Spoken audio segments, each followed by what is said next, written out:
Praise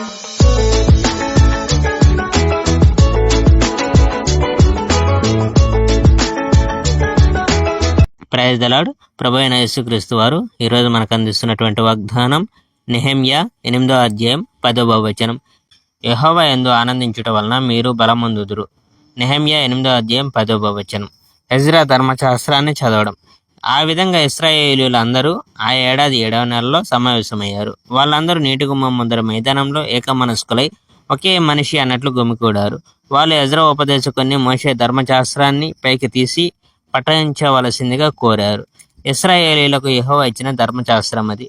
యాజకుడైన Ezra సమావేశమైన జనం ముందుకి ధర్మశాస్త్రాన్ని తెచ్చాడు. అది నెల మొదటి రోజు. అది ఏడాదిలో 7వ నెల. ఆ సమావేశంలో స్త్రీలు పురుషులు విని అర్థం చేసుకోగల వయస్సులో ఉన్నారు. ఎజ్రా ఉదయం నుంచి మిట్ట మధ్యాహ్నం వరకు ధర్మశాస్త్రాన్ని చదివాడు. నీటి గుమ్మం ఎదుట ఉన్న మైదానానికి ఎదురుగా నిలబడి ఎజ్రా స్త్రీలని పురుషుల్ని విని అర్థం చేసుకోగల వాళ్ళందరినీ ఉద్దేశించి చదివాడు. జనం అందరూ ధర్మశాస్త్ర గ్రంథం పట్ల భక్తి శ్రద్ధలతో విన్నారు. ఎజ్రా ఈ ప్రత్యేక సందర్భం కోసం నిర్మింపబడిన ఎత్తైన కొయ్య వేదిక మీద నిలబడ్డాడు. ఎజ్రా కుడి పక్కన మత్తిత్యా, షమా, అనాయా, ఊరియా, హిల్కియా, మయాషేయాలు ఉన్నారు. ఎజ్రా ఎడమ పక్కన పెదాయా, మిషాయేలు, మల్కియా, హోషూము, హస్బద్దానా, జకరియా, మెషల్లాములు ఉన్నారు. అప్పుడు ఎజ్రా గ్రంథం విప్పాడు. ఎజ్రా ఎత్తైన వేదిక మీద నిలబడి ఉన్నందున జనులందరూ అతన్ని చూడగలుగుతున్నారు.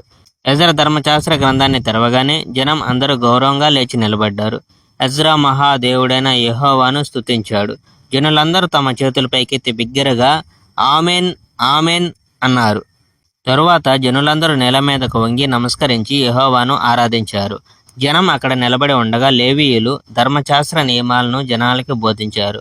అలా బోధించిన లేవీయులు యెషువా, బానీ, షెరేబ్యా, యామీను, హక్కూబు, షబెత్తె, హుదియా, మయాషాయా, కెలిటా, అజర్యా, యజాబాదు, హనాను, పెలాయా.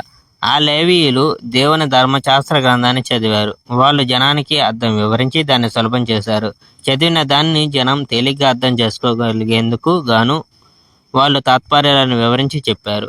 తర్వాత పాలనాధికారి నెహెమ్యా, యాజకుడగు ఉపదేశకుడైన ఎజ్రా జనానికి బోధిస్తున్న లేవీయులు మాట్లాడారు. వాళ్ళు, ఈరోజు మీ దేవుడని యెహోవాకు ప్రత్యేక దినం. మీరు విచారంగా ఉండకండి, ఏడవకండి అని చెప్పాడు.